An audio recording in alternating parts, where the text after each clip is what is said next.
వందనాలు. దేవుడు మాకు ఇచ్చిన ఈ యొక్క గొప్ప సమయాన్ని బట్టి దేవునికి మీ తరపు నుంచి కృతజ్ఞతాస్తుతులు చెల్లిస్తూ ఉన్నాను.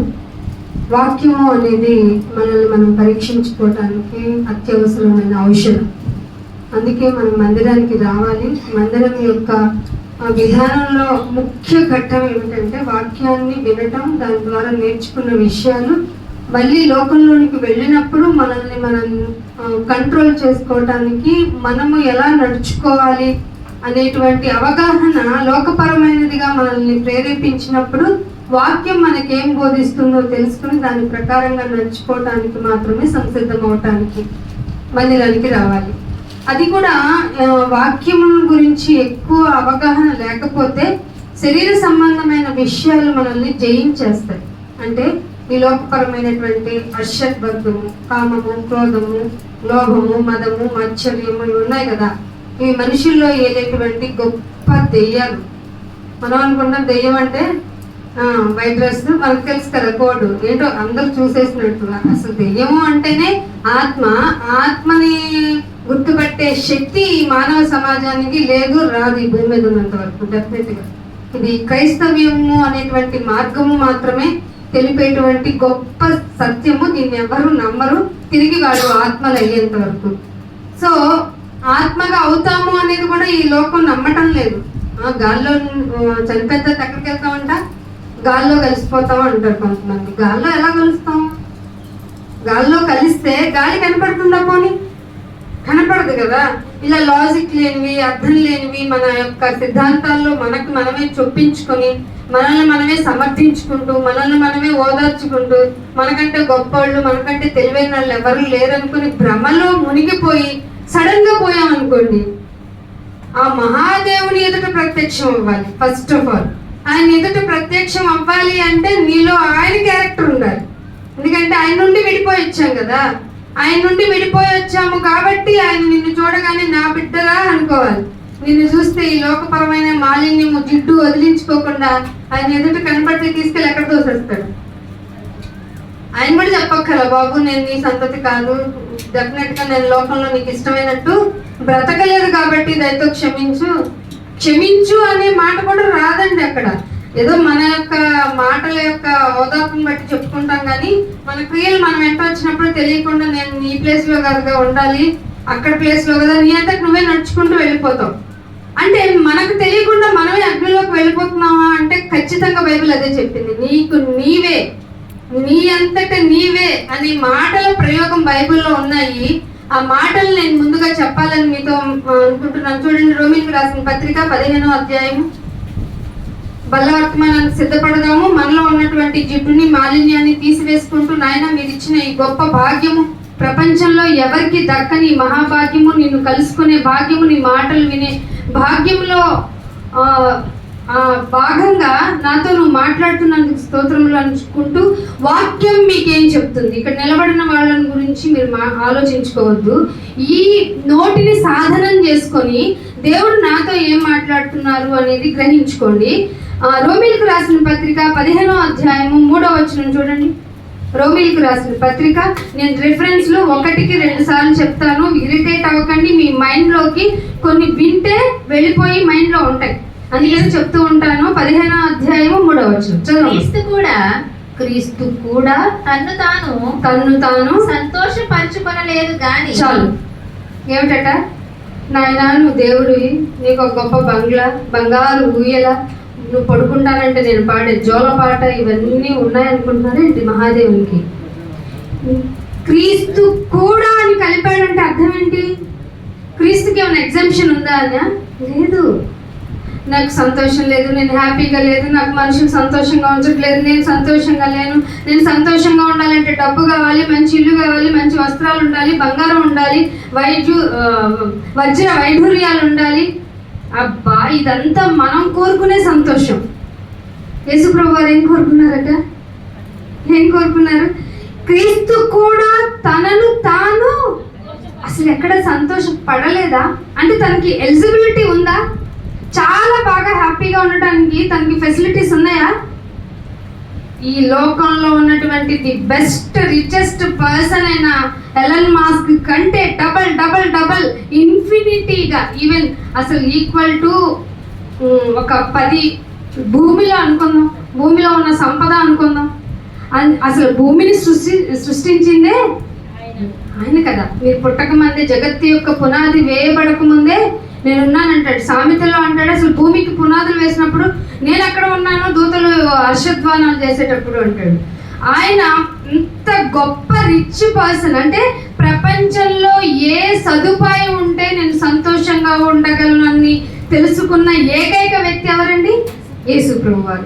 మరి ఆ యేసు ప్రభువారు అంట, నేను ఇక్కడ కాసేపు ప్రశాంతంగా ఉంటాను, ఇక్కడ నెమ్మదిగా ఉంటాను, అక్కడ ఉంటే ఆనందంగా ఉంటుంది, ఈ సీరియల్ చూస్తే బాగుంటుంది, ఇలా మనుషులతో 4 మాటలు మాట్లాడితే బాగుంటుంది, నా మనసు కొంచెం నెమ్మదిగా ఉంటుందని ఎప్పుడూ తన జీవితంలో సంతోషాన్ని కోరుకోలేదంట. ఇది పచ్చి నిజం. ఇది మీకు ఇష్టం లేనిది. ఎందుకంటే ఇప్పుడు మన శరీరాలతో ఉన్నాం కదా, కొంచెం సంతోషంగా ఉండాలి, కొంచెం నెమ్మదిగా ఉండాలి. కొంచెం నెమ్మది అంటే మీ దృష్టిలో నెమ్మది ఏంటో చెప్పనా? మంచి డబ్బు, మంచి ఇల్లు, మంచి ఉద్యోగం, మంచి పిల్లలు, వాళ్ళ చదువులు, వాళ్ళ ర్యాంకులు, వాళ్ళని తీసుకెళ్ళి రెసిడెన్షియల్లో వేసేస్తే నేను నెమ్మదిగా ఉన్నట్టే. వాళ్ళేమో బిల్డింగ్ల మీద నుంచి దూకేస్తుంటే వాళ్ళకి పెట్టిన ప్రెషర్లు, వాళ్ళకి పెట్టిన ట్రిగ్గర్నెస్ భరించలేక చచ్చిపోతున్నా మనకు పట్టల. నా బిడ్డ నా కన్నులు ఎదుగుతుంటే చాలు అనుకుంటున్నారా ఈనాటి పేరెంట్స్? ఉండటంలా. ఎందుకంటే వాళ్ళకి ఏంటంటే వీళ్ళు పెద్ద అయిన తర్వాత మమ్మల్ని సుఖపెడతారు. ఇది కూడా సెల్ఫిష్నెస్. ఏమన్నాడు యేసుప్రభు వారు? తనని తాను సంతోషపరచుకోలేదు, కానీ ఏం చేశారట ఆయన? నిందించు వారి నిందలు నా మీద పడెను. అది నిందించు వారి నిందలు ఏమేసుకున్నాడు? నిందించండి, మీరు నిందించండి, మీరు నిందిస్తేనే నాకు హ్యాపీ. మీకు ఎప్పుడైనా చాలా మంది పొగిడేస్తూ ఉన్నారనుకోండి, డెఫినెట్గా మీ టైం బ్యాడే. కానీ చాలా మంది మన వీక్నెస్ ఏంటో తెలుసా? ఎవరైనా నన్ను పొగిడితే ఏమన్నారు, నన్ను ఏమని పొగిడారు, నన్ను కాదు నా గురించి ఏమన్నారు, మనం ఎన్నిసార్లు అనుకొని ఉంటాం కదా. అస్సలు కాదు. బైబిల్ దానికి పూర్తి వ్యతిరేకం. బైబిల్ ప్రకారం నిన్నెవ్వరూ పొగడకూడదు, నిన్నెవరు మెచ్చుకోకూడదు. ఎందుకంటే లోకము ఆయన్ని ద్వేషిస్తుంది.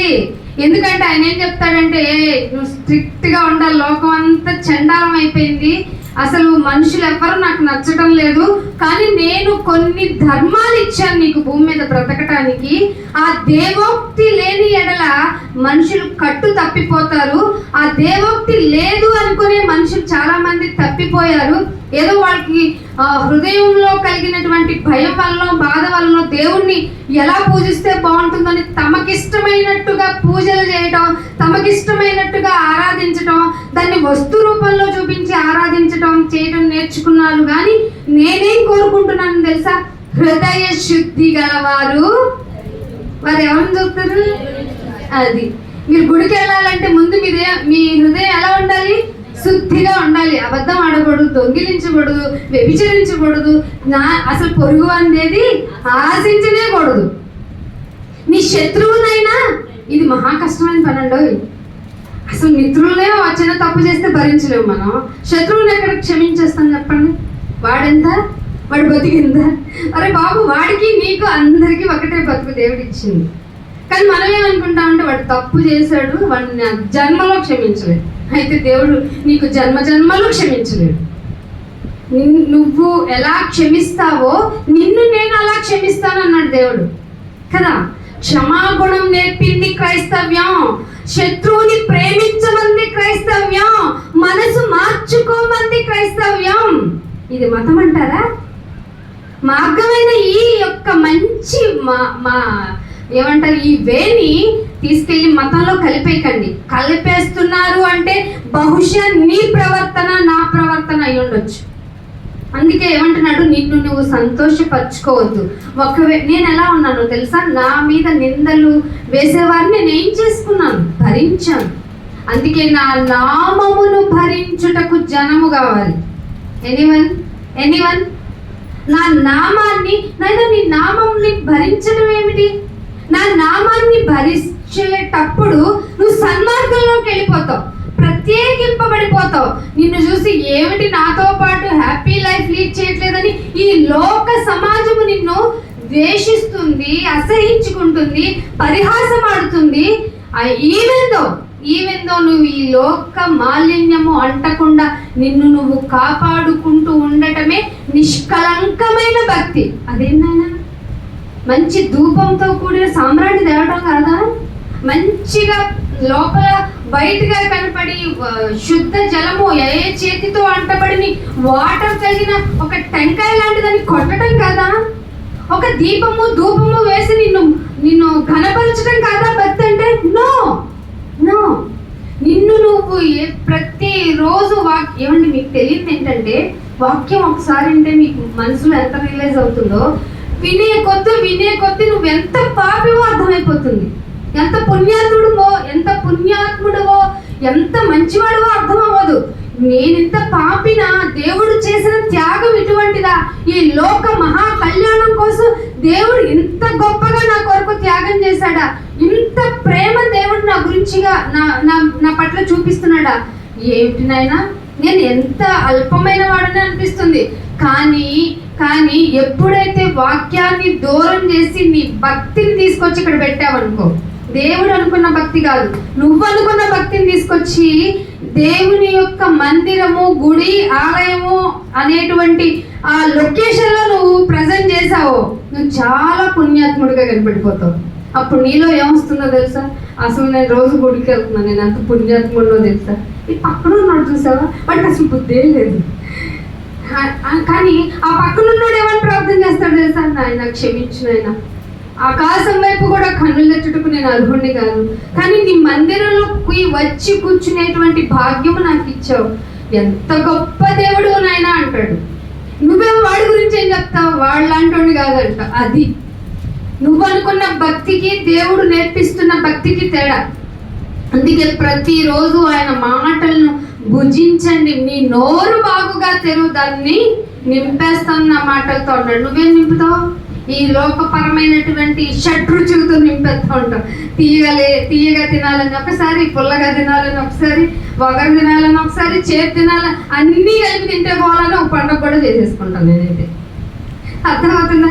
అంటే శరీర సంబంధమైన ఆలోచన విధానం ఆ భక్తిని తీసుకెళ్ళి ఎక్కడ చేస్తుందో తెలుసా? నిన్ను నువ్వే పొడుచుకునేలా చేస్తుంది. అందుకే నేను ఇంకొక మాట చూపిస్తాను చూడండి. 1 కొరింథీయులకు రాసిన పత్రిక 3వ అధ్యాయము 18వ వచనం చూడండి. అది చాలండి. ఏంటైనా మేము ఎంత పిచ్చోళ్ళమా?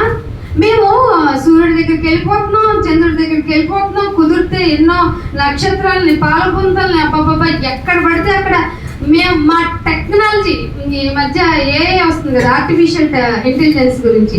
ఒక అమ్మంట, ఇదిగో కాఫీ నేను నా హస్బెండ్ తాగిన కాఫీ కప్పులు చూసి ఒక కమెంట్ చేయందంట. ఏం చెప్పిందో తెలుసా? నీ భర్తకు వేరే వాళ్ళతో సంబంధం ఉంది అని చెప్పిందంట. వెంటనే డివోర్స్కి అప్లై చేసిందంట. అంటే మనిషి ఎంత తెలివైన వాడో అంతగా టెక్నాలజీ మీద డిపెండ్ అయిపోయి తనని తను మోసం చేసుకుంటున్నాడు. ఇంకొక సాఫ్ట్వేర్లో ఏం చేశారంటే, ఇది ఎంతవరకు సెక్యూర్డ్గా ఉంటుంది, అందరూ బ్లేమ్ చేస్తున్నారు, భయపెడుతున్నారు కదా, ఆర్టిఫిషియల్ ఇంటెలిజెన్స్ అంటే చాలా డేంజర్, మనల్ని ఎప్పటికైనా మోసం చేస్తుందని దానికి ఒక ఫార్మేటింగ్ ఇచ్చారు. దానికి ఆ పర్సన్ ఎవరైతే దాన్ని ఫార్మేట్ చేస్తున్నారో ఆ పర్సన్కి వేరే వాళ్ళతో లింక్ ఉంది అనేటువంటి ఒక హింట్ని ఇచ్చారట. ఇచ్చిన తర్వాత కొన్ని డేస్ అయిపోయిన తర్వాత ఏంటి నేను డెవలపర్ అయిన పర్సన్తో ఆ పర్సన్ అన్నాడంటే నేను డిస్ట్రాయ్ చేసేస్తున్నాను అంటే ఏమని ఆన్సర్ ఇచ్చిందో తెలుసా? నీకు పర్సనల్గా వేరే వాళ్ళతో లింక్ ఉందని నిన్ను అందరికీ ప్రోపగండా చేస్తా ఉందంట. ఆఫ్టర్ ఆల్ టెక్నాలజీనే ఇలా చెప్పేస్తుందంటే ఆ దేవాది దేవుడు నీ గురించి ఏమి ఆలోచించడంటాడా? భూమి మీదకి పంపిస్తే నరుని ఆత్మ దేవుని పెట్టిన దీపము, అది నీ అంతరేంద్రియములను పరిశీలన చేస్తుంది. అందుకే నువ్వు తప్పు చేస్తే వెంటనే నీ అంతరాత్మ చెప్పావు కదా, ఏం చేస్తున్నావు నువ్వు అసలు? అలా తప్పు బూతు మాట్లాడితే వెంటనే నీ అంతరాత్మ చెప్తుంది, అసలు ఈ మాట మాట్లాడొచ్చా నువ్వు? నేను పక్కనుండు, నువ్వు మాట్లాడు, మాకు నీకేం తెలియదు అని చెప్తావు నీ అంతరాత్మకి. నీ మనస్సుతో చెప్తావు, అంతరాత్మ వేరు, మనసు వేరు. ఇవన్నీ వేదాంతాలు కాదు, సిద్ధాంతాలు కాదు, నిజాలు. నిన్ను నీవు మోసం చేసుకోవద్దు. ఎలా మోసం చేసుకుంటుందండి ఈ ప్రపంచం? మనిషికి డబ్బు ఉంటే చాలండి, ఏదైనా కొనేయచ్చు, బంధాలు కొనేయచ్చు, ఇంకేమేమి, ఏది కొనకూడదో చెప్పండి అంటున్నారు. లేదు లేదు, పరలోకాన్ని కొనలేము. నిజం, పరలోకం కొనాలంటే నీ హృదయం బాగుండాలి. దాని డబ్బు వల్ల సాధ్యం కాదు. అందుకే ఒక యజమానికి ఒక యజమాని వరలో 2 కత్తులు ఏమాడవు. ఒకటి డబ్బు, రెండొకటి దైవము. దైవం కోరుకున్నావంటే ఈ లోకం దైవం అనుకునే డబ్బు నీ దగ్గర ఉండదు. బైబిల్ పక్కన పడిపోతే పట్టించుకోగాని చిల్లర పడిపోయిందంటే కళ్ళు తీసుకుంటావు నువ్వు నేను. ఎందుకని? దాంతో రోగాలు వస్తాయి. బైబిల్తో ఏమొస్తుంది? పరలోకం వస్తుంది. ఇదేమో నువ్వు నమ్మవు. నమ్మిన వానికి రక్షణ, నమ్మని వానికి శిక్ష. ఇది చెప్పమని చెప్పింది క్రైస్తవ్యం అనేటువంటి మార్గం. ఇదే మార్గము, సత్యము, జీవము, బతికి ఉండేది, ఉండబోయేది. దీన్ని పట్టుకున్న మనం అదే యెహోవా దేవుడుగా గల జనులు. అబ్బా, ఎంత మంచి మాట అండి. ధన్యులం మనం ఇక్కడ ఉన్నామంటే ధన్యులం. అయ్యగారు ఆదివారం వస్తే కనపడితే చాలు, ఎంతే పద్దాక ప్రార్థన రమ్మని అనకండి. మిమ్మల్ని ఆయన ద్వారా దేవుడు ఎంత ప్రేరణ కలిగి పిలిపిస్తున్నాడు అనుకుంటున్నారు? అంటే ఇక్కడ మిస్ అయిన వాళ్ళంతా ఎవరి కాలింగ్ ని రిజెక్ట్ చేసినట్టు? ఎగ్జాక్ట్లీ దేవుడి యొక్క పిలుపుని. అందుకేనంట ఒక మంచి విందు ఏర్పాటు చేసి అందరినీ పిలుస్తానంట. ఒకటి నేను ఎద్దులు కొనుక్కున్నాను, ఒకటి పొలం కొనుక్కున్నాను, ఒకటి ఇంకోటి కొత్తగా పెళ్ళైనాడు కదా నేను ఎట్ట రమ్మంటావు అన్నాడంట. ఇట్ట సాకులు చెప్తూ ఉంటారు చూసావా, వాళ్ళందరినీ తోసేసి అసలు పిలవబడిన వారికి పిలిచి ఆయన భోజనం పెట్టేశాడంట. ఇదే పరలోకం అంటే. పిలుస్తుంటే మీ పిలుపును మీరు ఎంత నిర్లక్ష్యం చేస్తే అంతగా శ్రమని కూర్చుకున్నవారు. అందుకే మిమ్మల్ని మీరు మోసం చేసుకోకండి. డబ్బు ఉంటే ఆరోగ్యం ఉంటుందంటారా? డబ్బు ఉంటే నిద్ర ఉంటుందంటారా? డబ్బు ఉంటే జీర్ణ వ్యవస్థ బాగుంటుందంటారా? ఒక సామెత కూడా ఉంది కదా లోకంలో, తిన్నది మంచిగా తినగలిగిన వాడు, తిన్నది అరిగించుకున్నవాడు, అరిగిన తర్వాత హాయిగా నిద్రపోయేవాడు కంటే. అది సామెతల్లో కూడా చెప్పబడింది. ఎంత గొప్ప ధన్యుడు! డబ్బు లేనివాడు చేస్తాడు ఈ 3 పనులు. నీ ధనం ఎక్కడ ఉండునో అక్కడే నీ మనసు ఉండదు. పద్దాక కీర్వతాళాలు వేస్తావు, తీస్తావు, నీ పెట్టి దాస్తావు, ఎక్కడెక్కడో పెట్టుకుంటావు, ఇక్కడ పెడతావు, అక్కడ మర్చిపోతావు. నీ ధనం ఎక్కడ ఉండునో నీ హృదయము అక్కడ ఉండును. అందుకు నిన్ను నువ్వు మోసం చేసుకోవద్దు. నువ్వు గుడికి వచ్చావు అంటే నువ్వు మోసపోతున్నావు లోకంలో ఉంటే అన్న సంగతి చక్కగా బయలుపరచబడిపోద్ది. అందుకే చాలా మంది రావడానికి ఇష్టపడరు. వచ్చారు అంటే నీ గురించి నీకు తెలిసిపోద్ది. నీ గురించి నీకు తెలిసిపోయినప్పుడు నీ మీద నీకే అసహ్యం కలుగుతుంది. నేను ఎంత చెడ్డవాడినా, లోకంలో ఏంటి అందరూ తాగితే బాగున్నాం అంటారు, ఎంత బాధ అవుతున్నాం అంటారు. బైబిల్ ఏమంటది? మద్యపానివై ఉండమాక జాగ్రత్త. ఇంకెవడు కూడా చెప్పింది పద్దాక సామెతలు అదే కదా, పొరుగువాని భార్య వైపు కన్నెత్తి కూడా చూడమాకంటుంది 2nd టెస్టిమనీ ప్రకారం. అంతకుముందు వ్యభిచారం చేస్తే యూ విల్ బి పనిష్డ్ అంది. జస్ట్ నువ్వు అమ్మాయిని ఇలా చూసావు అంటే నీ కళ్ళు జాగ్రత్త అని చెప్పేసింది బైబిల్.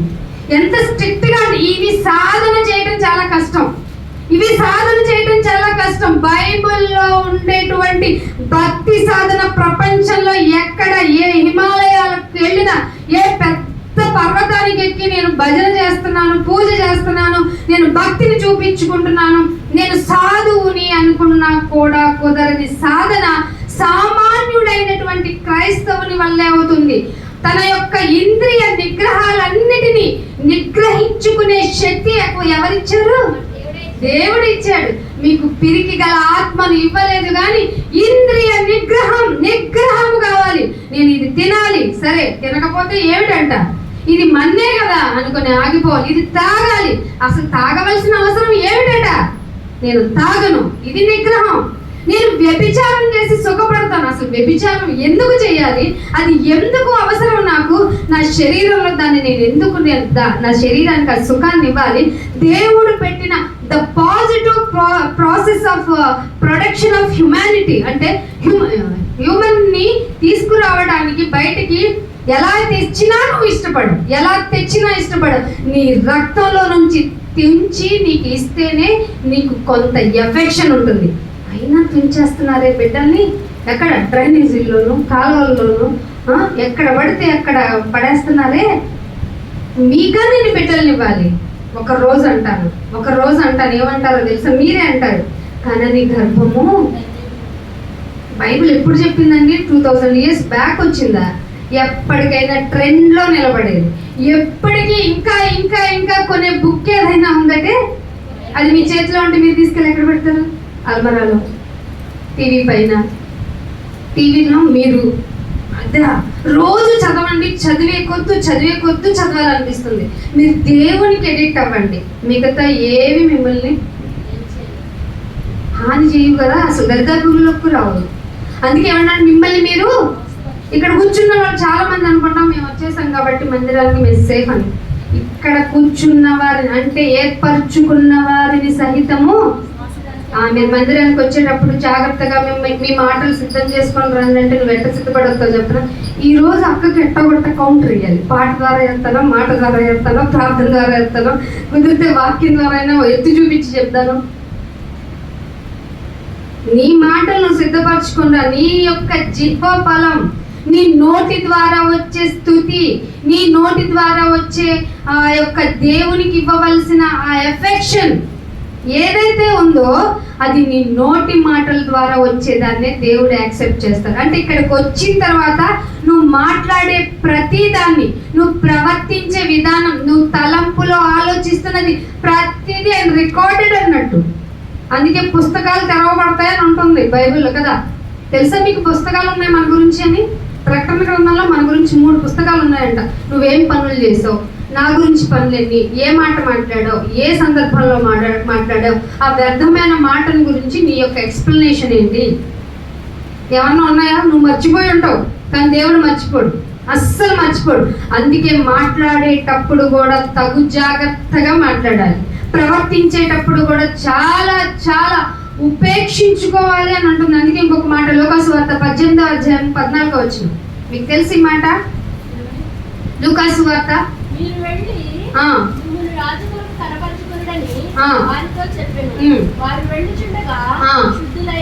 లూకాసు వార్త 18వ అధ్యాయం 14. అతని కంటే ఇతను నీతిమంతులుగా తీర్చబడి తన ఇంటికి వెళ్ళేనని మీతో చెప్పుచున్నాను. తను తాను హెచ్చించుకున్నవాడు మనలో ఏముందంటే ప్రాబ్లము. నేను ఎంత పని చేస్తున్నాను తెలుసా దేవుడికి? మీకు తెలుసా అండి? చేపల దగ్గర నుంచి, మైకుల దగ్గర నుంచి, పాట దగ్గర నుంచి, ప్రార్థన దగ్గర నుంచి ఎటు జడ్ నేనే అన్నావా? అది దేవుడు నీకు ఇచ్చిన భిక్ష, అంతే కదండి. దేవుడికి మనం వర్షిపింగ్ చేయడం అంటే దేవుడు మనకి ఇచ్చిన అర్హత. ఏదో మంచి చూసాడేమో బహుశా పక్కన పెడదాం, ఇచ్చిన దాన్ని చూసుకొని మనం హెచ్చింపబడ్డాం అనుకో ఏమవుతుందట? ఎవడు తనను తాను హెచ్చించుకుంటే తగ్గించబడిపోతాడు. తగ్గించుకుంటే కానీ మనుషులందరికీ ఉన్న ఒకే నేను ఎంతో తెలుసు, అసలు నన్ను పిలవలేదండి, నన్ను కుర్చీ చేయలేదండి, నన్ను పిలవలేదండి, అసలు నన్ను గుర్తించలేండి.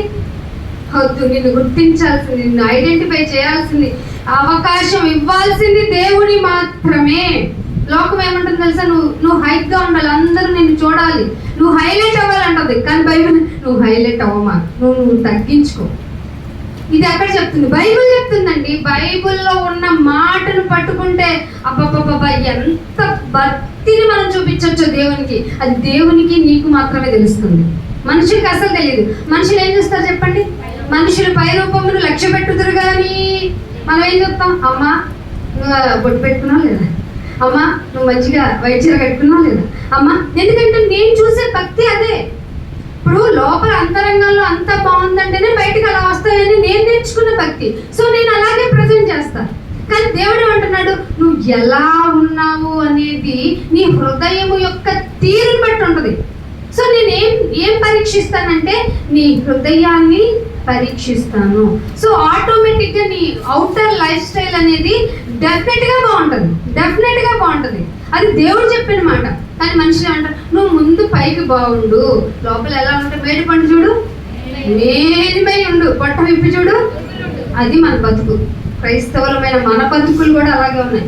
పైకి మంచి క్రైస్తవ్యం, కానీ ఒక్కరిని కూడా క్షమించలేని అతి పాతకమైన గుణాన్ని కలిగి ఉన్నాం. క్షమాగుణం లేని క్రైస్తవ్యం అసలు నీకు బల్ల కాదు కదా, మందిరంలో అడుగు వేసే అర్హత కూడా లేదు. అందుకే అన్నాడు, బాబు నువ్వు ఏదైనా అర్పించాలనుకో, మందిరానికి వచ్చావనుకో, మొదటగా నీ సహోదరుడితో ఏదైనా విభేదం ఉందనుకో, ఈ ముందు అక్కడ పెట్టేయి. నాకు అర్పించాల్సింది కాదు ప్రయారిటీ, వెళ్ళి ముందు అతనితో అపాలజీ, క్షమాపణ, సారీ ఏ విధంగా నీ తప్ప నా తప్ప నాకు అనవసరం నాయన, దేవుని తరపు నుంచి నేను నీతో సమాధానం పెట్టిపోతున్నాను, నా మైండ్లో నీ గురించి ఏం లేదు, సారీ ఇంతటితో టేక్ అవుట్ అంతే.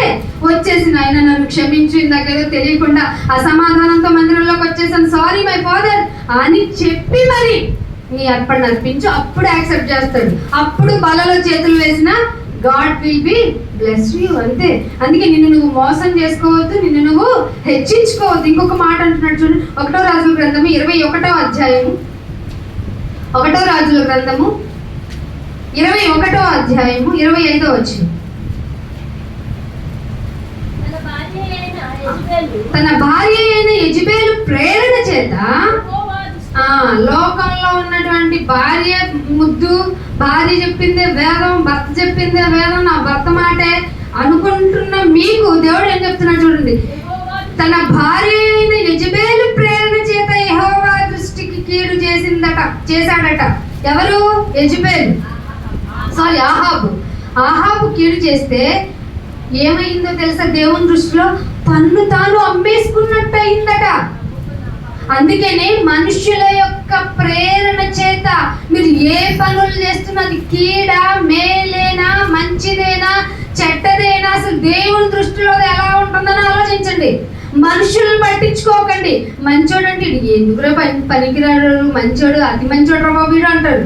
చెడ్డోడు ఈయనెవడు బాగు చేయలేరురా, ఈయన ఎంత చెడ్డోడు అంటే మరి ఎలా ఈయన ఎప్పుడు మంచిగా ఉంటాడో ఎప్పుడు చెడ్డుకుంటాడో. లోకానికి జడ్జిమెంట్ చేయటం రాదు. మీరు లోకం గురించి, లోకస్తుల గురించి ఆలోచించవద్దు, దేవుని గురించి ఆలోచించండి. దేవుడు నిన్నేమనుకుంటున్నాడో ఆలోచించండి. అప్పుడు ఒక రోజు నువ్వు ఎంత మంచి నిర్ణయం తీసుకున్నావు అనేది దేవుడు బట్టపైలు చేసేస్తాడంతే. అర్థమవుతుందా? అందుకే ఎవరి గురించి ద్వేషం వద్దండి. ఎవరి గురించి మనం ఇక్కడికి వచ్చామని మంచోళ్ళం మంచోళ్ళము అవ్వటానికి వచ్చాం మనం. ఆ చెడ్డవారిని చూసి మీరు కనికరపడండి అన్నాడు. సందేహపడు వారి మీద కనికరం చూపండి అన్నాడు. అందుకే మా కాన్సెప్ట్ అగ్నిలో నుండి కొందరినైనా లాగేద్దామండి ప్లీజ్ అండి. నిన్న హైదరాబాద్లో ఎక్కడ జరిగింది కదా ఫైర్ యాక్సిడెంట్, 18 మంది చచ్చిపోయారంట. 18 మంది. ఇంట్లో అంతమంది ఉన్న వాళ్ళ ప్రాణాలు వాళ్ళు కాపాడుకోలేకపోయారా? ప్రతిదీ దైవాధీనం కాదు, మన అధీనంలో కూడా కొన్ని ఉంటాయి. మన జాగ్రత్తలు కూడా కొన్ని మన చేతిలో ఉంటాయి. మనల్ని మనమే ఉపేక్షించుకొని నాడు మనము లోకస్తులతో మంచిది అని మెప్పు పొందడానికి తీసుకునే చర్యలు, ప్రతి చర్యలు కూడా మన ప్రాణానికి ముప్పు కావచ్చు. కాబట్టి ఏమంటున్నాడు అక్కడ? ఎవరికి అమ్ముడుపోయిన, ఎవరికి యెజెబెలు ద్వారా అది తన భార్య అయిన యెజెబెలు మీకు మనుషులు ప్రేరణిస్తూ ఉంటాడు. ఏమని చెప్తారు? అసలు నువ్వు ఎందుకు చేయాలి అని, గుడికి వెళ్ళకపోతే ఏంటి, నువ్వే చెయ్యాలా, నీకేంటి సంబంధం, అసలు నువ్వెందుకు ఇవన్నీ భుజాల మీద వేసుకో. అయ్యో యేసు ప్రభు వారికి రాజ్యభారం ఉందమ్మా, నువ్వు చిన్న భారం మొయ్యలేవా, నీ సిలువును ఎత్తుకొని నువ్వు మొయ్యలేవా, ఏంటి నీ గోల్, ఎక్కడ నసేంటి, సణుక్కోకండి పోండి అన్నాడు దేవుడు. సణిగితే దేవుడికి చాలా కోపం అండి. సణుగు ఎందుకు వస్తుంది తెలుసా? ఇష్టం లేకుండా చేయాల్సి వచ్చినప్పుడు వస్తుంది సణుగుడు. అర్థమవుతుందా మీకు? ఇష్టపడి చేయండి, ఇష్టపడి చేస్తే సణుగుడు రాదు. ఇంకా నాయన ఏ పని చేయను, నా శరీరాన్ని అలగొట్టుకోవాలి, దానికి ఏం చేయమంటావు చేయి, ఆకలి అక్కర్లేదు నాయన, అది ఎప్పుడు అడుగుతుంది. ఇప్పుడు తిన్నానా, బ్రేక్ఫాస్ట్ చేసానా, మళ్ళీ మధ్యాహ్నం ఏం పెడతావు, నేను పప్పు చేరేనా అంటది. మళ్ళీ నైట్ చికెన్ పెట్టాం, చికెన్ ఒక్కటేనా, దానిని సంతృప్తి పరచలేము. ఎందుకంటే శరీరము నిష్ప్రయోజనమైంది. ఆ నిష్ప్రయోజనమైంది మన్ను తింటది కదా, మన్ను తిన్నది మన్నులోకి వెళ్ళిపోద్ది. ఆత్మ ఉందండి, దాన్ని గుర్తించండి. ఆత్మ ముఖ్యం అండి, దానికి చావు లేదండి. ఇది ప్రపంచంలో ఎవరు చెప్పటం లేదండి. ఈ జన్మలో నువ్వు ఏది సాధించినా సాధించకపోయినా నో ప్రాబ్లం, కానీ నీ ఆత్మ గురించిన ఆలోచన నీకు లేకపోతే గొప్ప పాతకాన్ని నువ్వు చుట్టుకుంటుంది.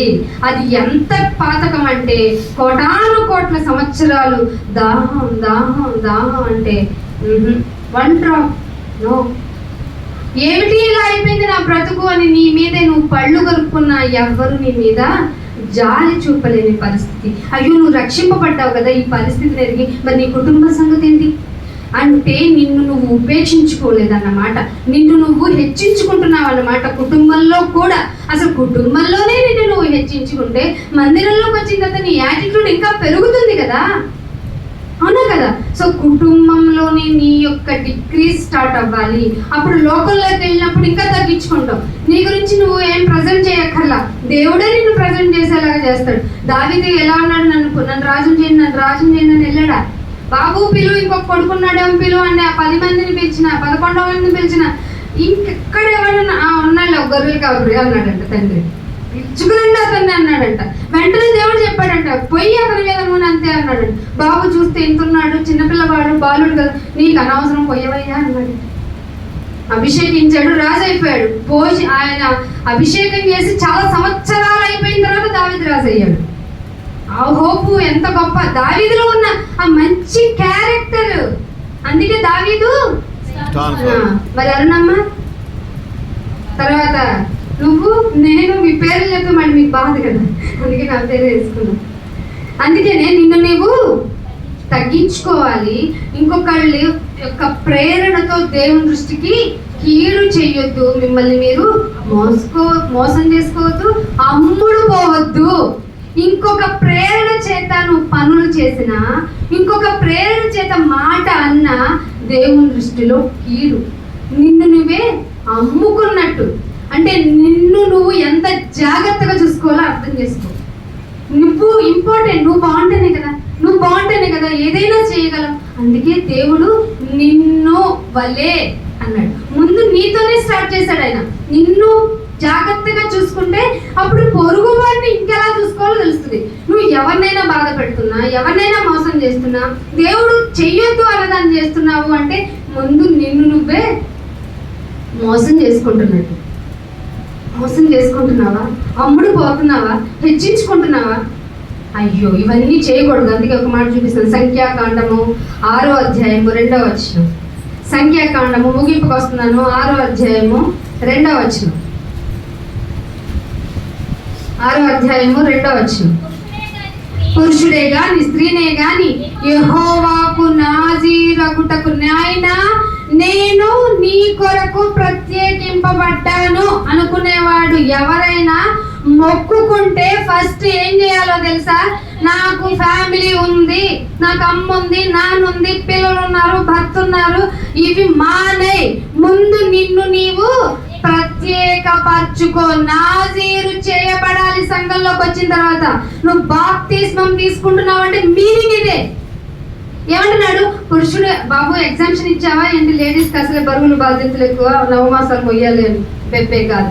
స్త్రీ అయినా పురుషుడైనా యెహోవాకు ఎవరైనా సరే నాజీరు చేయబడ్డామని మొక్కుకుంటే తన్ను తాను ప్రత్యేకించాలి, ప్రత్యేకపరచుకోవాలి. దీనిలో ఇంకొక ఇన్స్ట్రక్షన్ ఏమి ఇచ్చాడు తెలుసా? వాళ్ళు ద్రాక్ష రసము కానీ మద్యము కానీ, ద్రాక్ష రసం అంటే మనం ఫ్రెష్గా చేసుకున్న గ్రేప్ జ్యూస్ కాదు, వాళ్ళు ఫెర్మెంటెడ్ చేసుకునేవాళ్ళు పాత కాలంలో. ఆ ఫెర్మెంటెడ్ గ్రేప్ జ్యూస్ కానీ మద్యము కానీ అసలు ముట్టకూడదు. ఇది సాధన కాదా? ఈ వ్రతం చేయమనండి, పేటలు వేసుకుని కాదు మనం చేయాల్సింది. ఈ వ్రతం చేయండి. మద్యం షాపులు ఎందుకు అని అడిగే వాళ్ళు ఉంటారు, కానీ వాక్యం ఏంటి బయటకు వచ్చి చెప్తున్నారు మీరు? అయ్యో సర్వలోకానికి వెళ్ళి సర్వ సృష్టికి చెప్పమన్నాడే మా దేవుడు. ఈ ఇన్స్ట్రక్షన్ అసలు మా బతుకు, మా జన్మే దేవుని కొరకు చెప్పడానికే కదా. మీరు పుట్టక ముందే సత్క్రియల కొరకు దేవుడు ఎంచుకున్నాడని చెప్తే మేము మానేసి తిని తాగి ఇంట్లో ఎలా పడుకోగలం? సర్వ సృష్టికి వెళ్ళి మేము డ్యూటీ చేయాలి.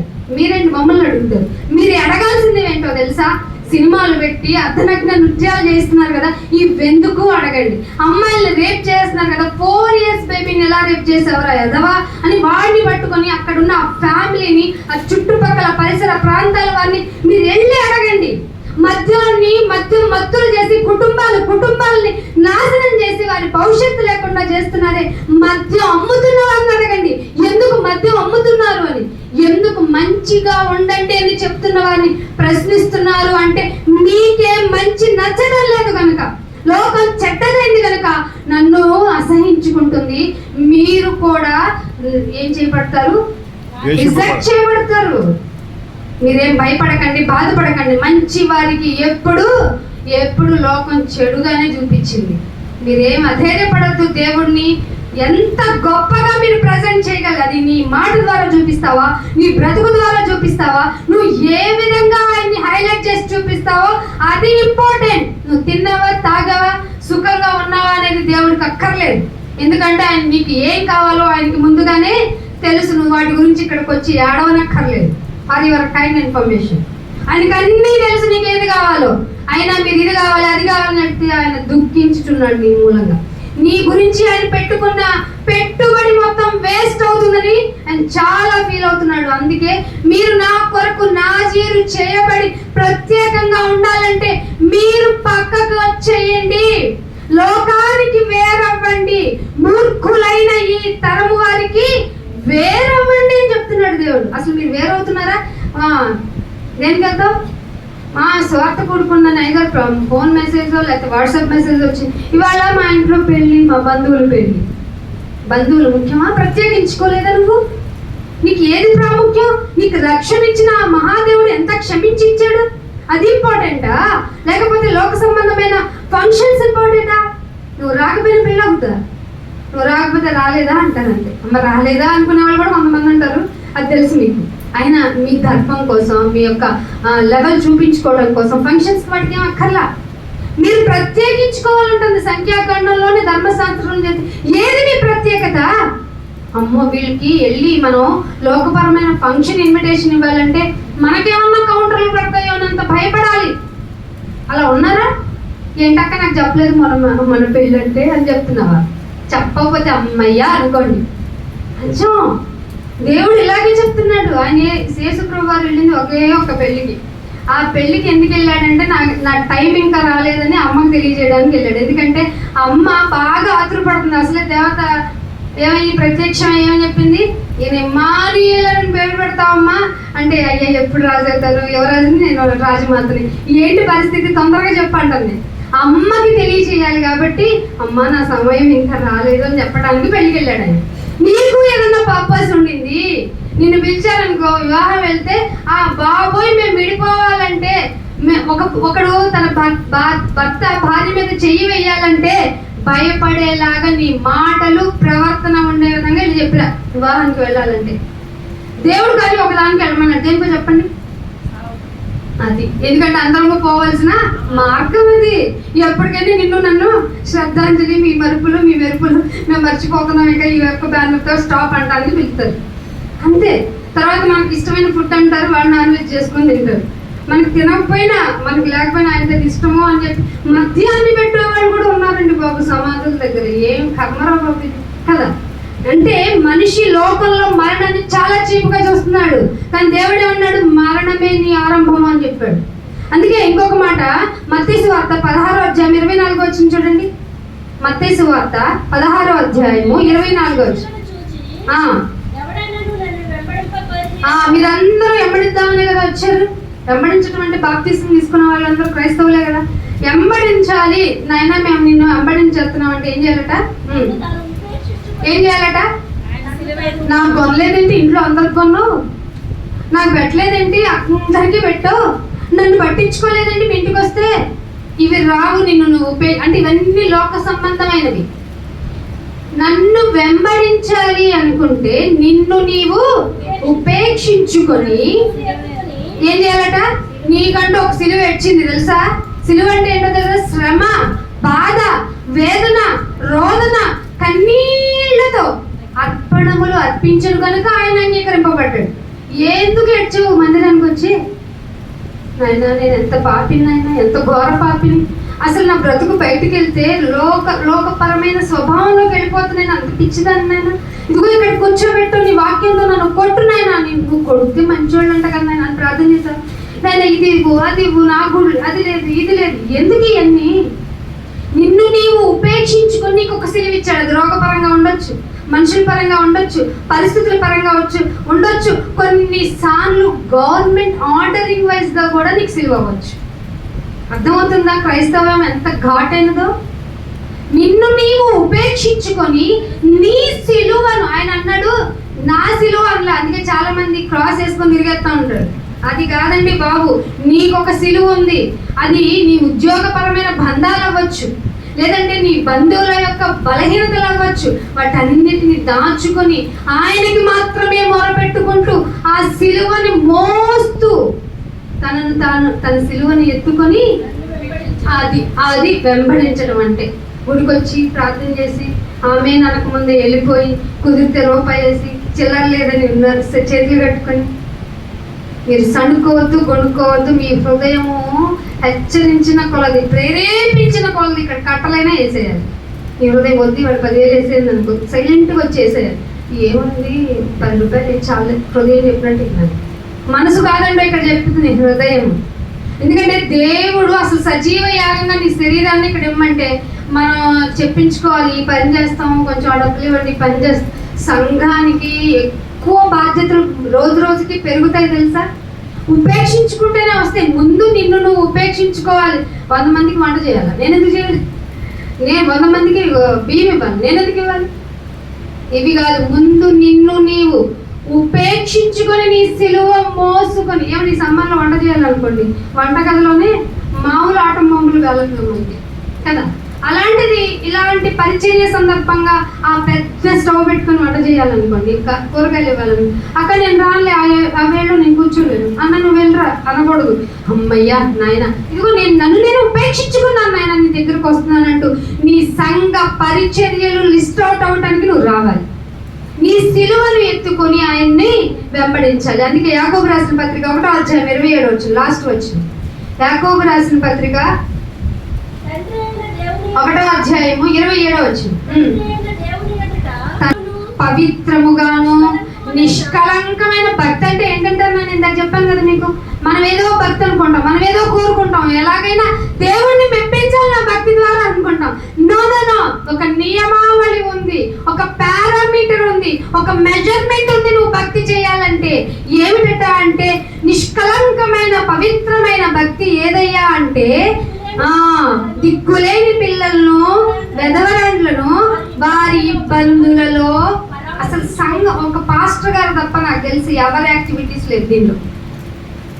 ఎవరన్నా ఆవిడకి బాగాలేదంట, మేము అన్న లేరు, అక్క అవైలబిలిటీ లేరు, సిస్టర్ ఎవరు లేరు, మేమే సంఘంగా 4 వెళ్ళి పరామర్శించి ఓదార్చి సంఘంలోకి ఏ విధంగా వచ్చేటట్టు ప్రార్థన చేసి వచ్చామన్న విశ్వాసం చూపించండి.